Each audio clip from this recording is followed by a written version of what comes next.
ও জনাবে পয়গম্বর, আজকে 3 দিন যাবত একটা ইহুদি আমাকে গাছের সাথে বাঁধা রাখছে। আমার 2টা ছানা রয়েছে, আমার 2টা বাচ্চা রয়েছে। এই যে 2টা বাচ্চা রয়েছে, 3টা দিন আমি আমার বাচ্চাকে কোনো দুধ খাওয়াইতে পারি না। আমাকে যদি একটু মুক্ত করে দিতেন, আমি আমার বাচ্চাদেরকে দুধ খাওয়াইয়া আবার আপনার কাছে ফিরে আসতাম। নবী ছিলেন রাহমাতাল লিল আলামিন, আর যে হরিণীকে আটকে রাখছে সে ছিল ইহুদি। নবী চিন্তা করলো, আমি যদি এখন হরিণীকে ছাইরা দেই তাহলে তো ইহুদির অনুমতি হয় না, ইহুদির অনুমতি নেওয়া হয় না। নবী আলাইহিস সালাতু ওয়াস সালাম একবার আসমানের দিকে চায়, একবার হরিণীর দিকে চায়, একবার আসমানের দিকে চায়, একবার হরিণীর দিকে চায়। কিছুক্ষণ পর আকাশ থেকে আল্লাহ তাআলা আওয়াজ দিয়ে ফেরেশতার মাধ্যমে আওয়াজ দিয়ে দিলেন, ও নবী আরবি সাল্লাল্লাহু আলাইহি ওয়াসাল্লাম, আপনি ইহুদির বাসায় যান, ইহুদির বাসায় যাওয়াটা আপনার জন্য, ইহুদির জন্য হেদায়েত হয়ে যেতে পারে। জোরে জোরে বলা যায় না সুবহানাল্লাহ। নবী আলাইহিস সালাতু ওয়াস সালাম আর দেরি করেন নাই, হাঁটি পা করে ইহুদির ঘরে চলে গেলেন, ইহুদির বাসায় চলে গেলেন। ইহুদির বাসায় যাওয়ার পর ইহুদিকে ডাক দিয়ে বলে, ও ইহুদি ভাই, ইহুদি ডাক দিয়ে বলে, কে গো ভাই, তুমি কে গো ভাই?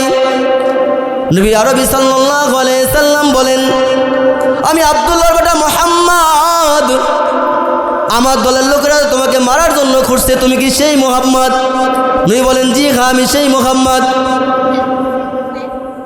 নবী আরবি ইহুদিকে ডাক দিয়ে বলে, ও ইহুদি ভাই, তুমি আজকে 3 দিন যাবত গাছের সাথে একটা হরিণীকে বাঁধা রাখছো, হরিণটাকে মুক্ত করে দাও, হরিণটাকে ছেড়ে দাও।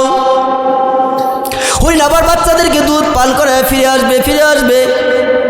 ইহুদি ডাক দিয়ে বলে, আমার দলের লোকেরা বলতো আব্দুল্লাহর বেটা মুহাম্মদ পাগল হয়ে গেছে। আসলে তো তুমি বড় পাগল, নবী আরবি সাল্লাল্লাহু আলাইহি সাল্লাম বলেন, যদি বিশ্বাস না হয় তাহলে তোমার হাতে যে বড় একটা তরবারি রয়েছে, এই তরবারি দিয়া তুমি হরিণের মতো আমাকে আঘাত করবা। নাউজুবিল্লাহ বলবেন না, আমাকে হরিণের মতো আঘাত করবা। ইহুদি আর নবীর সাথে চুক্তি হয়ে গেল। ইহুদি আর দেরি করলেন না, সঙ্গে সঙ্গে সেই হরিণীর কাছে চলে আসলেন। হরিণীর কাছে আসার পর হরিণীকে ছেড়ে দিলেন। হরিণীকে ছেড়ে দেওয়ার পর হরিণ একবার নবী আলাইহিস সালাতু ওয়াস সালামের দিকে চায়, একবার রাস্তা দিয়ে দৌড়ায়। যাইতে যখন হরিণী বনের মাঝে হারিয়ে গেলেন, ইহুদি নবী আরবি সাল্লাল্লাহু আলাইহি সাল্লামের হাতে রশি লাগায় রাখছে। এ বন্ধু, দেখেন না আপনার দিলটা নরম হয় কিনা, টেনশন প্লিজ, কোনো দিকে কোনো নজর নাই। আমার নবী আরবি সাল্লাল্লাহু আলাইহি সাল্লামের ভালোবাসা বনের পশুরা বুঝলো, নদীর মাছে বুঝলো, কপাল পোড়া মুসলমান আমরা বুঝলাম না। হরিণী বনের ভিতরে যখন হারায় গেলেন, ইহুদি চিন্তা করলো, এই তো সুযোগ, নবী আরবি সাল্লাল্লাহু আলাইহি সাল্লামকে আমি হত্যা করে ফেলবো। নাউজুবিল্লাহ বলবেন না। নবীজি হাতে রশি লাগাইয়া একবার বনের রাস্তার দিকে চাই, একবার আসমানের দিকে চাই। নির্দিষ্ট টাইমের মধ্যে হরিণী যখন বাচ্চাদের কাছে পৌঁছায় গেছে, বাচ্চারা হাউমাউ করে কান্না শুরু করে দিছে, যেমন একটি সন্তান মায়ের দুধ পান করার জন্য কান্না করে। বাচ্চারা কান্না শুরু করে দিল। বাবাজিরা আমার, যুবক ভাইরা আমার, বাচ্চাগুলা হরিণীকে ডাক দিয়া বলে, ও মা, আজকে আজকে 3 দিন যাবত আমরা দুধ পান করি না আর একদিন 2 দিন হয়ে গেলে হয়তো আমরা মারা যাইতাম তুমি এই 3 দিন কোথায় ছিলা আমাকে একটু বলো না, আমাদের একটু বলো না। হরিণী বাচ্চাদের সাথে কথা বলতেছেন হরিণী বাচ্চাদের বলেন, এক ইহুদি আমাকে 3 দিন যাবত একটি গাছের সাথে আটকে রাখছে বাইন্ধা রাখছে। নবী আরবি সাল্লাল্লাহু আলাইহি সাল্লাম আমাকে মুক্ত করে দিয়েছে। নবী আরবি সাল্লাল্লাহু আলাইহি সাল্লামের হাতে আমি রশি পরায় রাখছি। ও বাচ্চারা, আজকে জীবনের শেষ দুধ তো তোমরা খায় নাও। তোমরা জীবনে আর কোনোদিন আমি মা দুধ পান করতে পারবা না। বাচ্চারা চিন্তা করলো যে নবী আমার মাকে রশি থেকে উদ্ধার করে দিছে।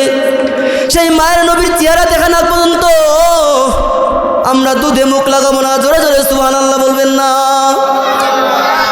ইহুদি একবার চিন্তা করে, এই তো সুযোগ মায়ের নবীকে শেষ করার, এই তো আমার কাছে একটা মোক্ষম সুযোগ। ইহুদি একবার বনের দিকে চায়, বনের রাস্তার দিকে চায়, একবার নবী আরবি সাল্লাল্লাহু আলাইহি সাল্লামের দিকে চায়। বাবাজিরা আমার, নির্দিষ্ট টাইমের মধ্যে হরিণ আসার কথা ছিল একটা, এখন আসলো কয়টা? 3টা। কয়টা হরিণ আসলো? কয়টা? 3টা। আওয়াজ দিবেন কয়টা হরিণ আসলো? 3টা। হরিণী তার বাচ্চাদেরকে সঙ্গে নিয়ে আসার পর নবী আরবি সাল্লাল্লাহু আলাইহি সাল্লামের কাছে পা দুটো নত করলেন, জমিনে পা দুটো নত করে বসে বললেন। ইহুদি দূর থেকে সকল কিছু লক্ষ্য করতেছেন। বাবাজিরা আমার, ইহুদি একবার চিন্তা করে, হরিণ আসার কথা ছিল একটা, এখন হরিণ আসলো 3টা। হরিণী বাচ্চাগুলো নবী আলাইহিস সালাতু ওয়াস সালামকে আওয়াজ দিয়ে বলে, ও নবী,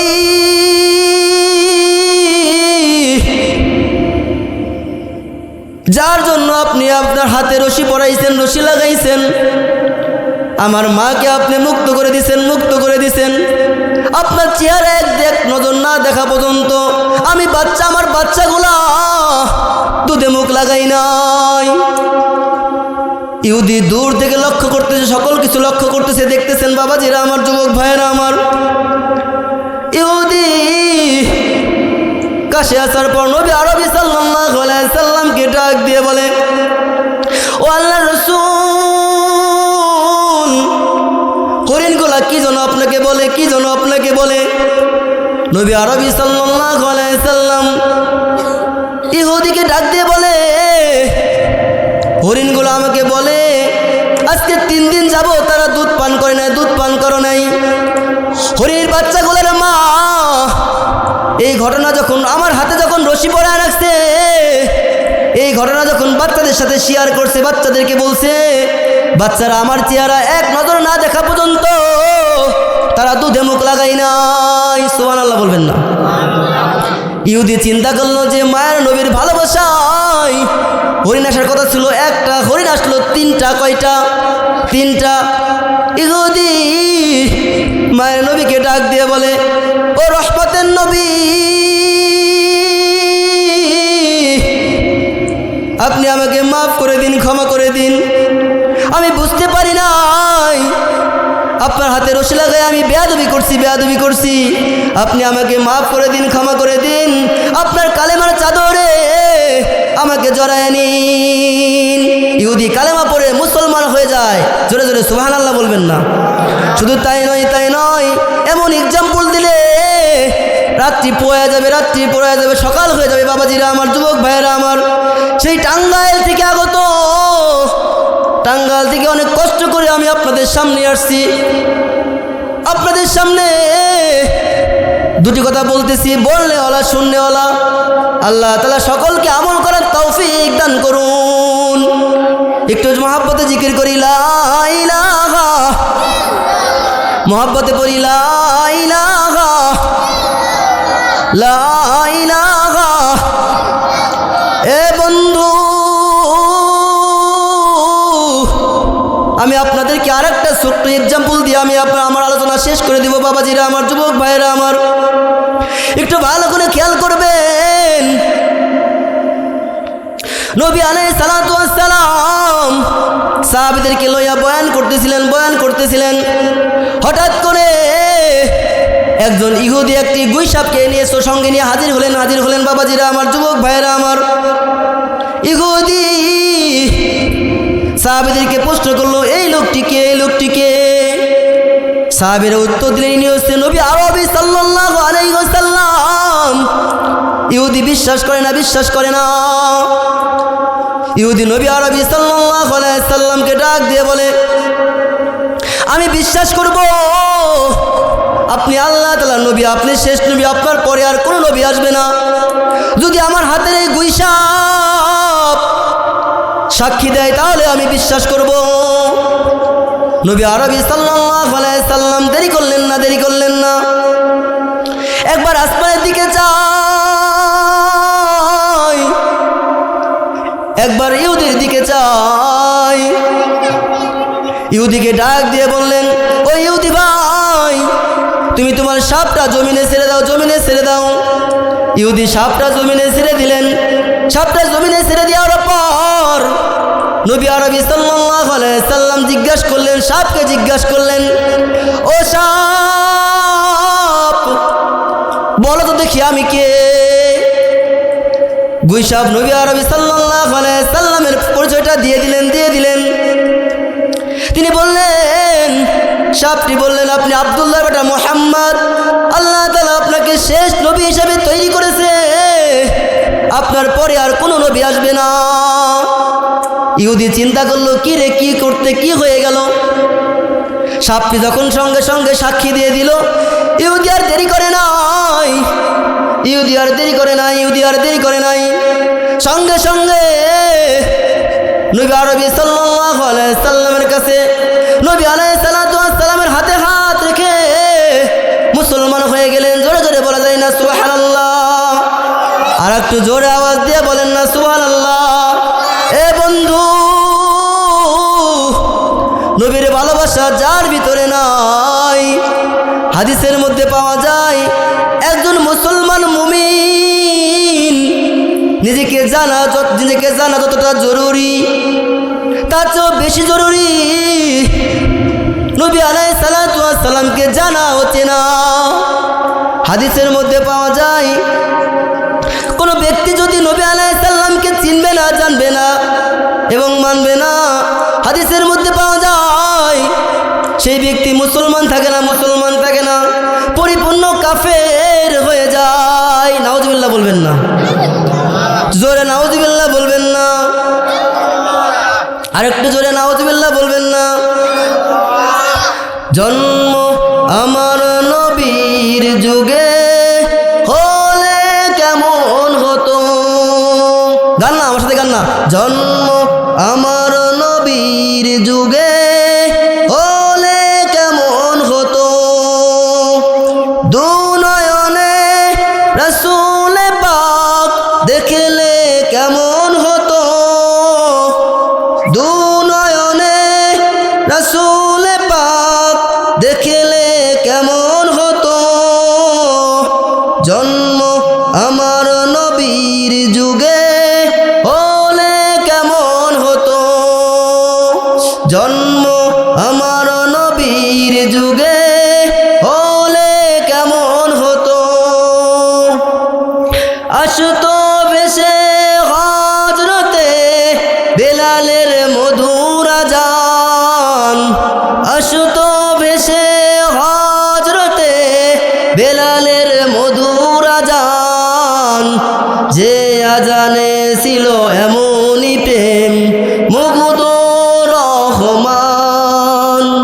দয়াল নবীর পিছে নামাজ, দয়াল নবীর পিছে নামাজ পড়লে কেমন হতো, জন্ম আমার নবীর যুগে হলে কেমন হতো, জন্ম আমার নবীর যুগে